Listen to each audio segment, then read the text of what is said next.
Welcome to the Burgundy Gold Knuckleheads podcast. As always, on the highs and the lows, I got my main man Reggie riding along with me. What's going on today, Reg? What's up, man? It's a little bumpy right now, though. This is one of the lows, one Yes. of the true lows, testing our loyalty, our fandom. Yeah. Obviously, we're going to talk about the game against Seattle, the debacle on Yeah. Sunday night, and fans are pretty pissed, man. They're calling for heads. They're calling for heads to roll. Oh, no doubt. No doubt. The knee jerk fans are out there going to, you know, I think there's, last year, this year, whatever, bench Jaden, sit this person. I mean, and I'm not saying all people are like that, but people will just go off the deep end real quick. If you read one of the feeds of a Twitter feed or a fan page feed or something like that. But yeah, we as I like to say, riding shotgun, this stagecoach is hitting some big potholes right now. And I need you to hold on, Reg. All right. I need you to hold on. Don't fall off the stagecoach. It's pretty wobbly right now, that's for sure. Yeah. I got a broken wheel. I need to get the horses to slow down a little bit and change out a wheel, one of the wooden wheels. I don't know much about those times other than some old movies, but I tell Yeah. you what, if we were trying to get away from somebody, we're not gonna make it.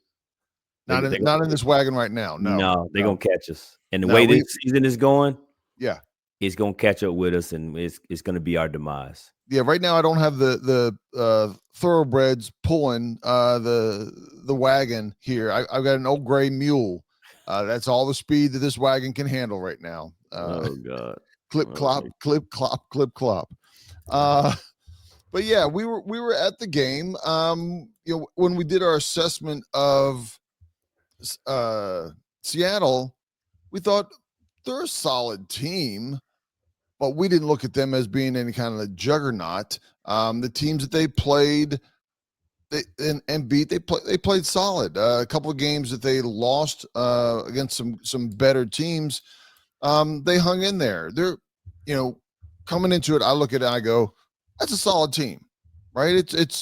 They might tiptoe up to the playoffs, might be just outside of the playoffs, but they're gonna make some noise along the way. Sunday night, man, they're going to the Super Bowl. Everything they did against Washington, that's a Super Bowl bound team, man. They could do nothing right, nothing wrong on offense. They did everything right on defense.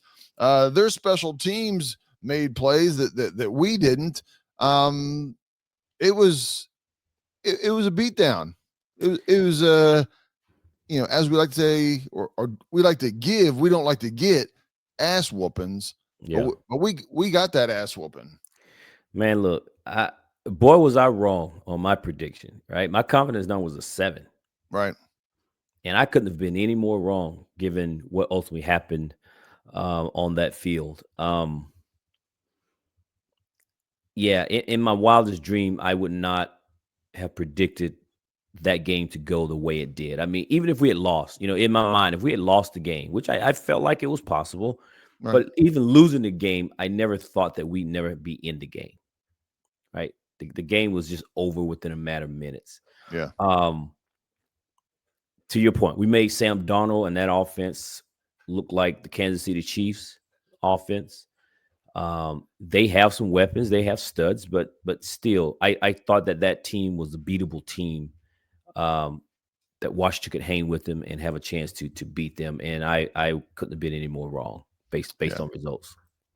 Yeah, and I'm sure everybody else is talking. They're listening to coach talk and analysts and listening to us and trying to determine what's going on, right? And we know that there's been injuries, but we expected some of our backup players to step up and play solid ball. And we can get into some of this, but yeah, I did not expect, and I waffled, right? I was a 5, but nowhere in my darkest nightmares did I see a game like this coming out. Um, you know, we everybody that watched the game, offensively they did everything right. Defensively, Seattle did everything right. Um, offensively, we only scored, in the first half 7 points. And you want to score more than the first in the first half than 7 points, but there are games where you score 7 points in the first half and you still end up winning, right? Maybe 7-10, 7-14, 7-13, whatever, and you're within striking distance. If your defense gives up 31 points in a half, I'm sorry. I don't Yeah. care what your offense is doing. You're not winning that game giving up 31 points and a half. But again, it goes back to the old complementary football thing, right? We know that our defense didn't do anything to help the offense. They didn't sustain drives. They didn't produce yardage. They didn't produce points when they had their opportunities to do what they're being paid to do. Right. And that allowed our defense to be back on the field, going up against a team that was driving down the field. I mean, at one point, I think Seattle got the ball on the 9-yard line, and Seattle just marched down the field and punched it in the end zone. Right. So our offense didn't help our defense. And you're right. The defense giving up 30 points. Yeah, you're never going to win football games like that, man. But looking at the bigger picture of this thing, yeah, you're going to lose a game. You're going to win a game. But when you take a step back, and I think where a lot of fans are frustrated at this point in the season is this team is now 3-6, right? Which essentially knocks us out of the playoff, because that Seattle game was a must win, because 4-5 is a lot better than 3-6. We're now on a 4-game losing streak. Right. And that in and of itself, and you still have a team that is pegged to be in the NFC Championship game or potentially representing the NFC in the Super Bowl coming to town next week. Right. So you could potentially end up being 3-7. And there's nothing at this point that tells me we're going to be anything other than 3-7 after 10 games. Yeah. Yeah. And I do want to take a minute here in just a second. Actually, I'll do it first. Let's kind of break down the offense and defense of what you see. Not only last night, but the struggles offensively, the struggles defensively that we've had last night. And I'm going to go ahead and start on the offensive side. Every team is challenging us to throw the ball. We could, because our game right now is all short game. That's not even the most consistent, and they're not giving us anything beyond 12 yards. Yesterday against Seattle, Jaden didn't have a lot of time, and there wasn't many balls thrown more than 12 or 15 yards in the air. He didn't let it fly. We didn't send anybody down down the sideline or doing a post and let them let the ball go. And you hope your receiver is better than the defender in a 50-50 chance ball. And we didn't even throw any 50-50 chance balls. It takes time for the receiver to get down there. And what is some of your ideas or assessments of the struggle right now as you're watching the game? It's and before you get started, I will say, there was times since we were at the game where I was trying to watch the receivers rather than focus on Jaden Daniels and his scrambling. But as soon as the play started, I would see him scrambling, and I'm focused there, and I'm not seeing how open or not open the receivers are downfield. Yeah, well, to your point, we talked about that during the game, and there was at least twice where the play breaks down, Jaden scrambles and keeps the ball, and there was a receiver open downfield. Now, because I don't have the all-22, I don't know if that receiver immediately became open because the defender left him and came up to try to stop Jaden, or if the wide receiver was just wide open and Jaden just didn't see him because he hadn't have his eyes downfield. But we saw Sam Darnold do that last night. We get a little bit of pressure on him. He rolls out, finds somebody downfield. Jaden Daniels wasn't able to do that for whatever reason. during that game, and we know that there was at least 2 opportunities, and maybe more, because to your point, we didn't get a chance to look down the field to see. Um, but what I find shocking on the offensive side of the ball thus far is simply that if you look at our team overall, the one position we've had the least amount of injuries, and the position that we supposed to be have the most depth, the most experience, is of offensive line. And yet, for some reason, the run game is gone, and you can contribute to a loaded box to some extent. But Right. then there's the pressure on Jaden. Jaden's being pressured. They said that last night that Jaden was pressured on over 51% of his drop back passes, which was the highest of his young career. What that tells you is the kid almost didn't have a chance for anything to develop downfield. And Right. to the point that you made earlier, big routes down the field or anything extra, by the time he gets to his drop, there's pressure in his face. So if you got a high 50% drop back pressure rate on your drop backs, that's scheme, blocking, missed assignment. That's something. But what it ultimately shows up on the field is the quarterback running for his life. And that's what we have seen here throughout this season. In fact, I mean, you can even make the case that's how he got hurt in that Dallas game. Right. And got his growing. But what's happening here is Jaden is unable to, the offense, I should say, is not allowing plays to develop downfield. And not only is the offensive line healthy, that might be the area that Adam Peters has put in the most investment, right? Number 1 draft pick this year, offensive lineman. I got Coleman last year, offensive lineman. Traded free agency for a left tackle, offensive lineman. Signed Biotish as free agent. Yeah, that was one. That was actually what might have been his first free agent signing, right? It was. So in 2 years, he's got the offensive line that he wants, and whether he's picking the wrong people, whether the coaches are not coaching him up, the scheme, whatever. I mean, we were running the ball well the first 3 or 4 weeks.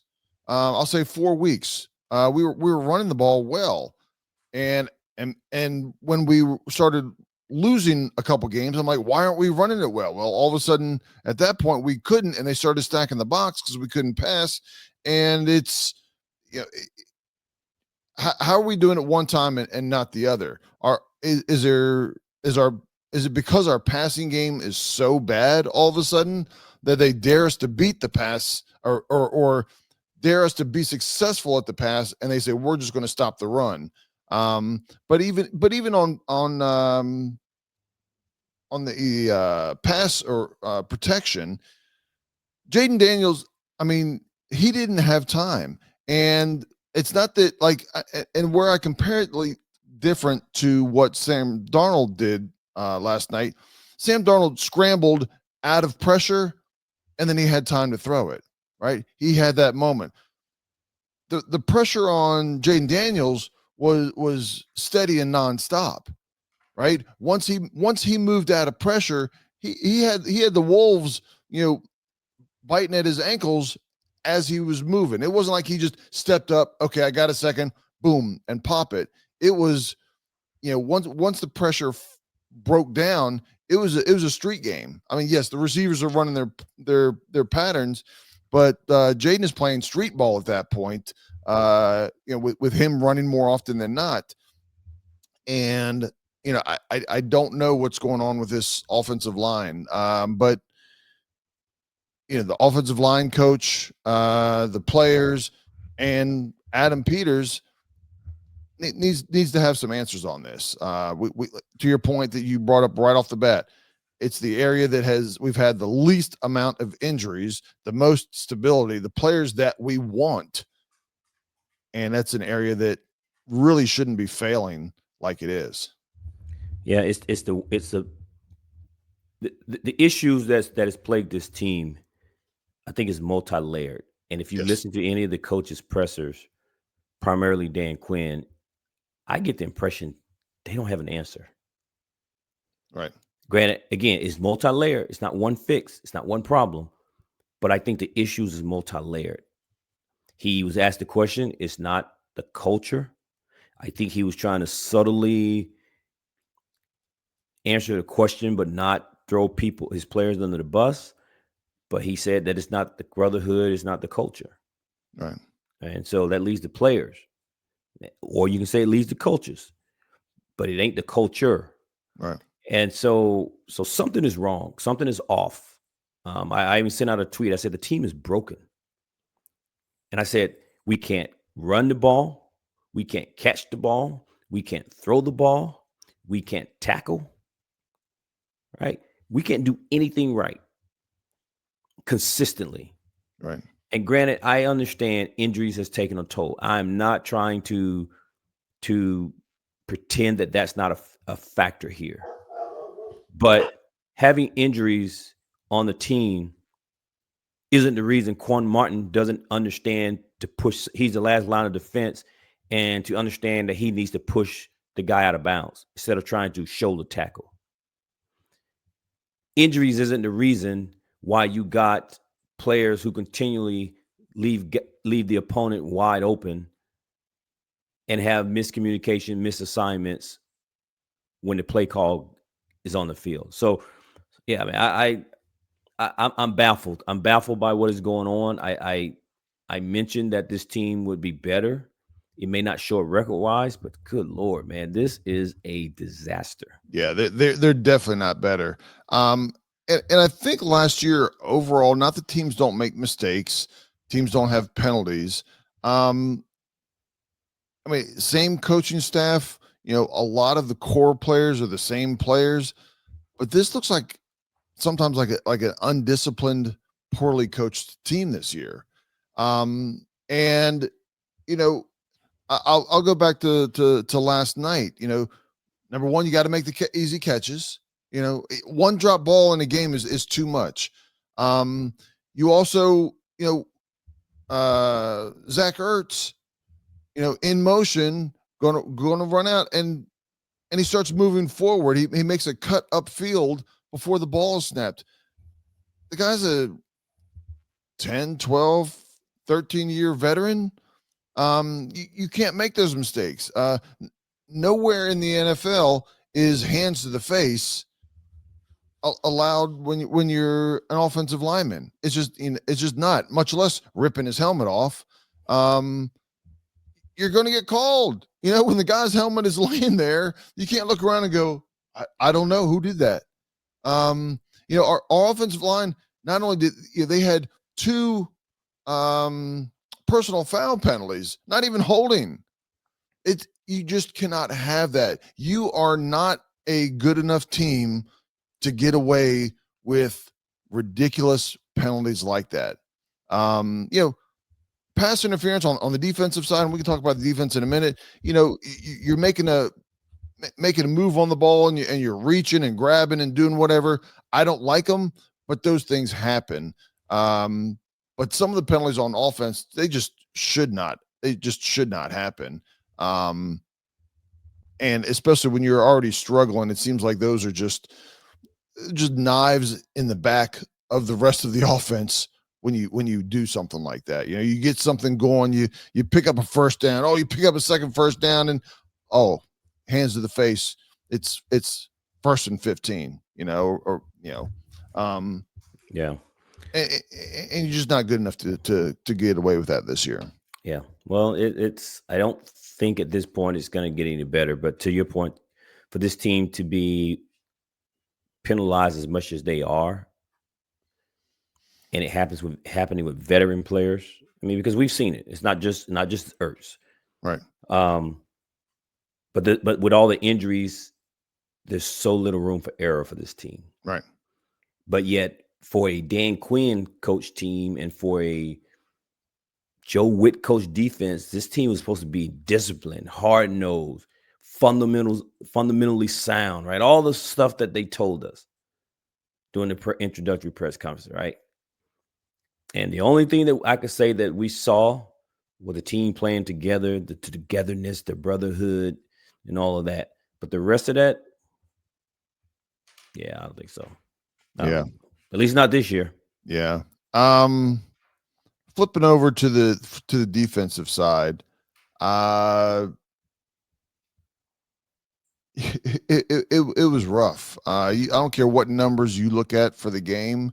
Sam Darnold, I mean, he historically Pro Bowl quarterback, right? No. 21 for 24, 87.5% completion rate. And he was 100%. He was 100% in the first half. Yeah. But for the entire day, 87.5. I mean, you do above 70 and you're doing well. You know, he's tiptoeing at 90. And look at this. Just to hold your thought. Yep. He had more touchdown passes than he had incompletions. Think about that. Right. 4 touchdowns, but only had 3 incompletions. Jeez. I mean, it was a great night to be Sam Darnold. Yeah. He had time back there. He had receivers that were getting open. And to be fair, he made some good passes. He had a nice touch on a handful of on a handful of throws that dropped him right in there. But he was comfortable the whole night. It's easy to do that when you're comfortable. Not a lot of pressure on him. And even on the running game, man, they were running the ball. I think you and I were talking, well into the third quarter that they picked up 5 yards on every play. I don't care what it was. Was it a run? It was second and 5 or less every single time.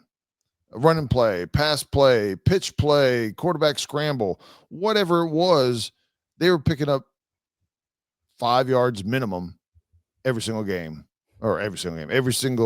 play throughout. I just did the math on the run plays, pass plays, and total plays, and they averaged 8.7 yards a play, period, where they ran or passed 8.7 yards on average.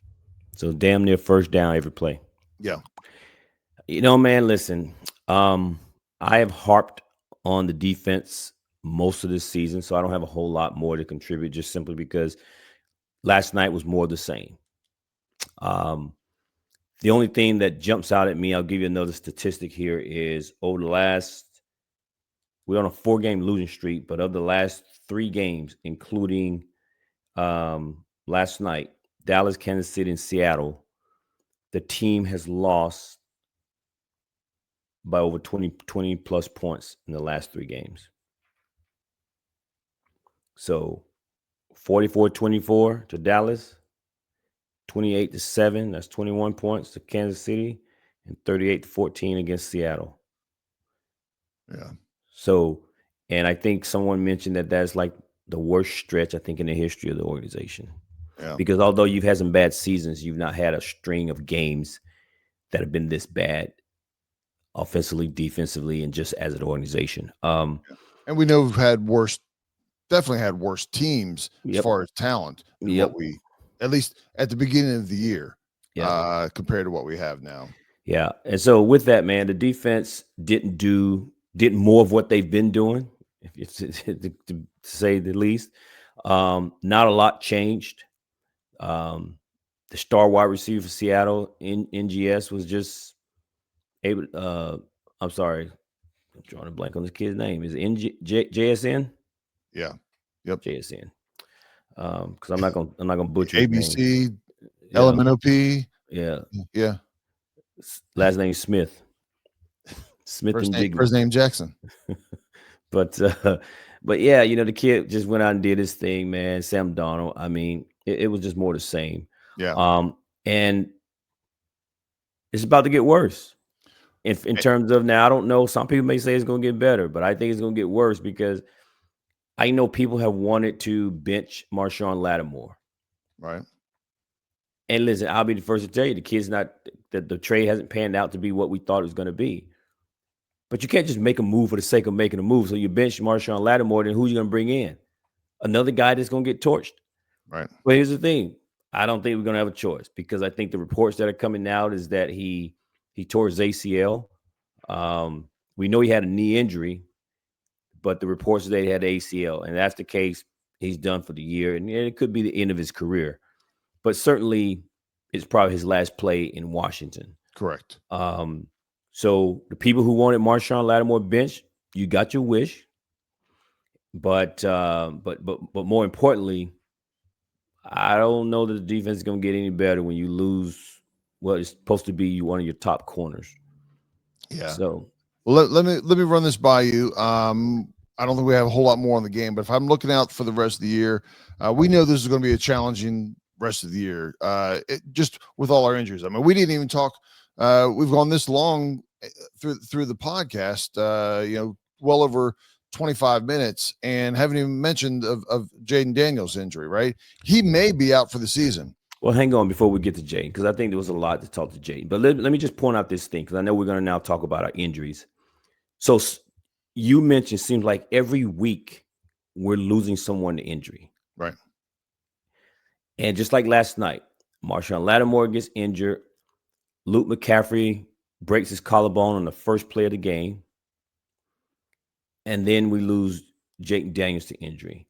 So I'm full of stats today, Ken. Okay. One more for you. I like it. Through 10 games, 17 players, offensively or defensively, have suffered injuries that has cost them to miss game. So whether that's just a game or two, or you're done for the season. Right. 17 players. 13 of those players were starters at the time that injury happened. So again, heads are going to roll. Fans are going to ditch the team. People are going to talk trash. Some people are going to fall out from arguing. But at the end of the day, the theme of the season is going to be the injuries. Yeah. So 13 starters have missed games due to injuries this season. So king of them all, one Jake Daniels. We know that there were some people concerned about his size, and I'm not trying to say that size is a contributing factor here. Just stating the facts. There were some people who were concerned about Jake Daniels' size and whether he could stand up to the NFL, the rigors of the NFL. He missed games last year due to broken ribs, and he has missed games this year for 3 different injuries. He had the knee injury, right? He had the groin injury, and then everybody, if you've got a cell phone, has seen the gruesome elbow injury. Right. And the elbow injury, obviously, I obviously was pretty pissed off when it happened. We were there at the game. But I did say the silver lining in this is that it was his non-throwing arm. It wasn't his knee. It wasn't anything that was going to cost him his ability to play the game. Right. But the bigger picture is, and we can get into this as well, is why he was still in the game. And I know that is a topic that people are discussing on social media as well. But the injury bug has ravaged this team this year. Yeah, and even during the game, I commented that I wasn't, hindsight's always 20/20, but I wasn't worried at the time because I wanted to see, Jay needed to get in sync, try to get in sync with his receivers, which he hasn't been all year. I mean, I think we were definitely into the second quarter, and every single play that had positive yards, I think, was one of 2 players, Jaden running or a handful of catches by Ertz or him even being targeted. Correct. There was like nobody else on the offense. And I'm like, we got to get the ball to somebody else. Mix it up because when earlier in the year and even last year, there was times where I said, between the running backs and receivers, I'd be like, man, Jaden threw the ball to 9 different people, caught a pass. 8 different people caught a pass. Yesterday, halfway through the game, it was one person. And Debo's there. I know Luke McCaffrey's out, but you have these other receivers that you've been practicing with all week long, and the game plan isn't one tight end and one quarterback. And so even if you have to, I'm not going to go as far as saying forcing it to them, but you need to get these other people in the game. And it's just human nature. If I run and I go out for a pass 28 times and I never get the ball even thrown to me to even make an attempt, how hard am I going to run that 29th route, that 30th route? Hey, you're professional. You got to do whatever. And I'm not denying that. And you should, but even the good receivers, like, man, you got to get the receiver. You got to get Terry in the game early. You got to get him focused and in the game. Well, if you got to say that for the great players, for the difference makers, the average Joe players, they're the ones that can tune out too. And we need to get them to produce. So, well, I understand. I don't disagree. But the problem that I saw was it wasn't happening. And if there was a game you're trying to get Jayden to get rhythm with receivers, it wasn't that game. As I mentioned earlier, he was pressured on 51% of his drop back passes. I didn't know that at the time while I was watching the game, but what my eyes were telling me is that he's going to get hurt because he was running around a little bit too much. He got sacked a few times. Players was rushing through. The lines were missing. I mean, it was just seemed like he was under pressure all night. And in a game that has a score of 38-7 in the fourth quarter, and there's no way you're going to come back, there was no need to be in this game. And I don't care what anybody says, whether that's coaches or anyone on social media trying to tell me that Jayden need to be in that game. Because the question for me is, whatever you're trying to accomplish by leaving him in the game, is it worth the risk? Is it worth the gain if he gets hurt? And the answer, I think, will always come back to no. I just think we got lucky and fortunate that it was an elbow injury to his non-throwing arm. But that could have been any other one of his extremities. And all of a sudden, this is RG3 all over again from the standpoint of you got something that now can alter the path of his career. Why? Because we want to leave him in the game to do this, that, or that. And I asked the question again, but is it worth it to accomplish in a game that he is getting beaten, battered, because the O-line's not protecting, because we want to get him some more reps? And the answer is going to be no. And so I didn't think he needed to be in that game. Of course, I said it to you prior to the injury. And I just felt like I could have walked down to the field and just slapped all the coaches when I saw Jayden Daniels go down the field. Of course, I'd have been arrested and never allowed back into the stadium. But I just did not understand it, man. And I understand. Let me just say one last thing, because I got to get this off my chest. I've already heard some people talking about it, and I know some people feel like players are going to want to play. I get that. But it's also part of your job as a coach to protect the player. Right. We've seen this narrative before, right? RG3 loves to sit around and blame the organization for what happened to his injury. He takes zero accountability on his role in pressuring the organization to put him back on the field. He lied and told the coaches he was good to go. And then he had a whole campaign around getting back on the field sooner than he needed to be. But the minute somebody gets injured in Washington, he's quick to get on social media and talk about how the organization has been careless with handling players. So that being said, I don't care that Jayden Daniels is a dog-ass competitor. I don't care that Jayden Daniels wants to play at all costs. You have to do and make decisions as a front office and a coaching staff what's best for the organization. There's absolutely no reason with 38-7, with 7, 8, 9 minutes to go in the fourth quarter, that Jayden Daniels need to be in that game. I don't care. If he's pissed, let him be pissed. And you know what? Go to bed tonight. You wake up Monday, and let's focus on Detroit that's coming to DC the following week. You'll get over it, because it ain't the first time you're going to be pissed off, and it won't be the last, as long as you play in the NFL. So protect the player from themselves. Yeah, I mean, I understand that. This is definitely a hindsight You have perfect vision in hindsight. If he No, would it have walked out of wasn't there, hindsight for me because I said it last night before it I happened. understand. But if you wouldn't have gotten injured, that'd have been the last time you ever brought it up, right? I don't know. I don't know that. I still would have said that, man. We're lucky. He shouldn't. I still say shouldn't have been in the game. We were lucky he didn't get hurt. That's probably what I would have said, but I still would have felt the same.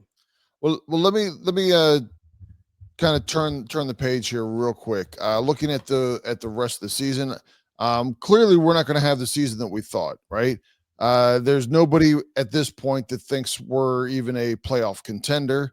If anything, as the season ends right now, we are officially a top 10 pick.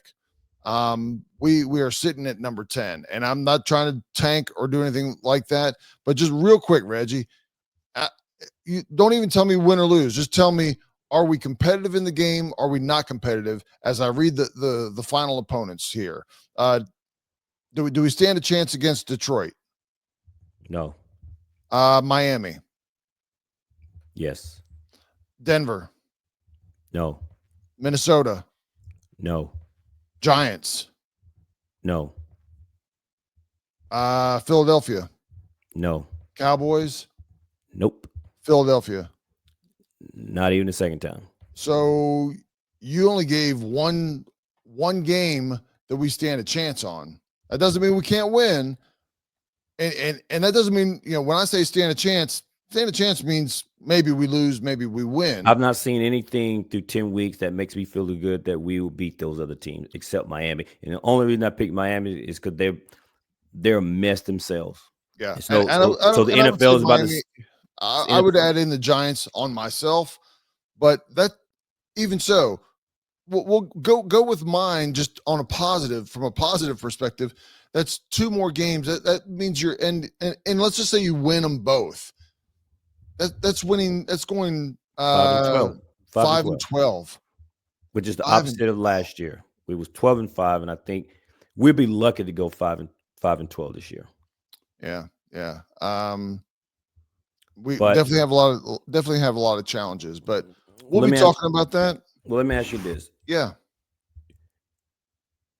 Trade deadline, I think it's Tuesday. Yes. Tomorrow. Yeah. Yeah. I'm assuming you think we should be sellers at this point. Selective sellers. Yes. I think there's, I don't know the number. I have to go through and look, but I'd say there's probably 5 to 7 players that I don't trade. Those are going to be young, good players. That's fair. I'm not saying who. Yes, we're sellers. 100%. I'm not saying who you should trade, but my point being is you're not interested in trying to bring somebody on. And I agree, we should be sellers. Don't make any trades because there's no one player. There's no 2 players that Adam Peters can go and make a trade for. We already hurting on picks, but there's no one that you can trade for that's going to come in and turn this mess around. Simply due because of the injuries and all the things that have happened. There's no one that's going to turn this around. So, well, I say go ahead and put Ben Sinnott in, let him get all of Zach Ertz reps. You decrease the reps of Bobby Wagner. You put in McGee and the rookie linebacker from UCLA, Kane. You just take all the vets out, man. Get the young guys, get some reps, and let's keep this. See what you got, because this team needs a full assessment. They need to hit reset. They need to hit reset, man. Yeah, I mean, I'm not going to put somebody in just to put them in. I mean, some of the players they may know that have no need to be on the field right now. They're not starters. They might be struggling to be second string. They might be sitting comfortably at third string somewhere. But yes, if you're teetering, if you're a solid second level player, move them up. Give them that experience. That's the only way that they're going to get better at this point. Is obviously off season you can learn and get better, but playing time is the key. You can learn off of failure, you can learn off of success. But yes, bring them in. I'm all for, and I'm all for trading. If Adam Peters can find 4 or 5 players to get rid of, and it could be nothing more than 4th through 7th round picks. That's fine. But we need more picks. We need to improve the talent pool that we have. A lot of the people already on the team are on 1 or 2 year contracts anyway, so they're not long to be here if they're not performing anyway. And a lot of them aren't performing this year. So we saw a lot of turnover in the first 2 years. I think 2 years from now, the team will not look the same as it is today. I agree. So I agree. So that's turnover on your turnover. We want turnover now because we're not playing well. But if you look at it from year 1 of Adam Peters, we might be like, man, he missed on a lot, and time will tell. But we're not good enough. We're not good enough at the moment. So you got to turn it all over. We're not good enough. Correct. Anyway, that's all I got on this. We'll do another quick podcast later this week looking at the Detroit game. You got anything else, Reg? Nah. All right. Till next time. Thanks for listening. Peace out, knuckleheads. Latest.